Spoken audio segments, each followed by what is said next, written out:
So today we'll be taking a look at Penn, especially in the supplemental essay. But before we go to the supplemental essay, we'll take a look at the background of Penn. And again, in terms of writing these supplemental essays, the university really wants to know what do you know about the university? How are you a best fit? And you kind of have to know like what the university is looking for. So we'll be talking more about that. So at Penn, they are one of the kind of the strength of Penn University is their interdisciplinary curriculum. So a lot of this curriculum is different in the Ivy Leagues. They have their own curriculum. So at Penn, it's called interdisciplinary. So when you're writing the essay, you kind of have to know what interdisciplinary is and how are you going to take advantage of this curriculum, and what example do you have to take advantage of the curriculum. And so Penn also was founded by Benjamin Franklin. And Benjamin Franklin is an innovator. He is also an innovator that wants to do good for the community. And so this interdisciplinary curriculum has been founded by him within the realm of liberal arts. And so we kind of have to really embody who he is in terms of the essay that you're writing. And when I went to the information session at Penn, they did say that they're looking for someone that is like Benjamin Franklin-esque. So that's something to keep in mind.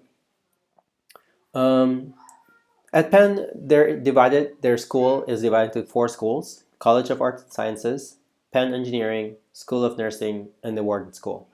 And of course, the Wharton is the most competitive school to get into, just because it's the #1 business school in the US. And that's something to keep in mind. Also at Penn, because of the kind of the community service involvement from Benjamin Franklin, community service is very important. So if you can kind of come up with 1 or 2 activities that you want to be involved in terms of community service, it will be good. And so we'll take a look at the essay itself. So at Penn, the essay is talking about how will you explore your intellectual and academic interests at the University of Pennsylvania? Please answer this question given the specific undergraduate school to which you're applying to. And so when you're looking at the major that you want to do, that's the first thing to figure out. And double major it's actually encouraged at Penn, but then when you're applying to a major, you can only apply to one major first. And then in the essay, you can talk about either the double major that you want to do or the minor that you want to do. And that is also a part of the interdisciplinary curriculum that they have. And so an important example of this is Elon Musk. So Elon Musk received an economics degree from Wharton School and a degree in physics from College of Arts and Sciences.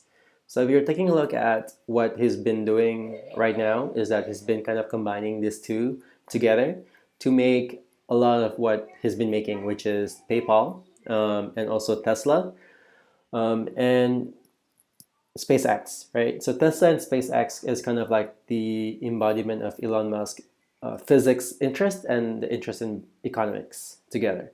And that's what kind of UPenn is looking for, is someone that knows what do they want to do with the 2 majors combining together, or the minor that they want to do, or the interdisciplinary curriculum that a person is going to take. So let's take a look at the supplemental essay itself, an example.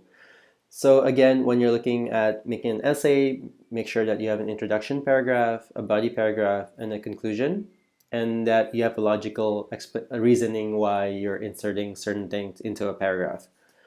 So this is an example of a student that got into Penn Wharton School of Business, majoring in actuarial science. So in the beginning, she kind of talks about what she wants to major in, and kind of like why actuarial science is important to her. And in this case, it's because her passion in the art of business and the foundation in mathematics. And, kind of like that passion has shown from her problem-solving interest from early on, and her obsession with logic puzzles. So she kind of talks about why she wants to do that major really quickly.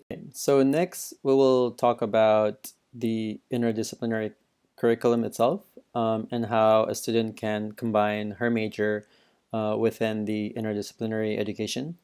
So first, in this example, she explained how actual science requires one to be well-read in a variety of fields, and that's what interdisciplinary curriculum is. And she gives an example where a medical insurance company requires one to understand both the field of healthcare and finance together. Then she talks about how the strong interdisciplinary education will help her to provide a platform. And this is an example of a subject that she can take further, so she can combine mathematics on top of the Wharton classes. And then she talks about within Wharton, she wants to take more finance classes, such as financial derivatives and investment management, which will be useful in understanding risk and investment in general. But more importantly is that it will help her to be more well-rounded and more holistic. And those two keywords are very important in an interdisciplinary curriculum. And this is what liberal arts is for basically, is to make you well-rounded and be more holistic, so that a person can do more things in the future, not just within their major. So next, we'll talk about the activities that she wants to be involved in. So she wants to be involved in the study abroad programs and the Warden's Lunch Learn and Learn program. And then you have to be more specific in terms of what you want to do when you do study abroad. So not just writing it, but be more specific. So in this example is being in Australia, where she can gain another perspective outside the US. So she gives the reason why. Lunch and Learn program would allow her to form closer bonds with professor and getting to know them better, and in a way that would be impossible or harder to do in the classroom. She wants to be involved in the actual society organization that will help her to prepare for the tough actual science exams in the future. And so this kind of like shows that she has done her research. And if you really look at the Wharton Lunch and Learn program, I would suggest to Google it just to see what that is. And I think it could help really a student in terms of their research. So this is where Lunch and Learn program is and what it's for. So this kind of research will be important. I also have a link later, I'll share it with you, where it shows the activities that you can be involved in at Penn. So this is where you can find it. And going back to this, the next paragraph that she talks about is the conclusion, right? So the conclusion will talk more about what she wants to do after and how can the Penn education help her to get there. So ultimately, she plans to return to Indonesia and offer her professional skills. Her goal is to improve businesses, but also she wants to be involved in the Indonesia's new healthcare insurance program, where it's still riddled with complication and that they really need more actual science professionals. She also talks about how the program has the power to bring low-income population much needed health benefit. And that kind of represent the Benjamin Franklin-esque, where he is an innovator, but also he really cares for the community. He really cares for what he wants to do in the future, and that's what Penn is looking for in a student, and that's what Penn is looking for the best fit in a student, is to understand the mission and vision of what the school stands for.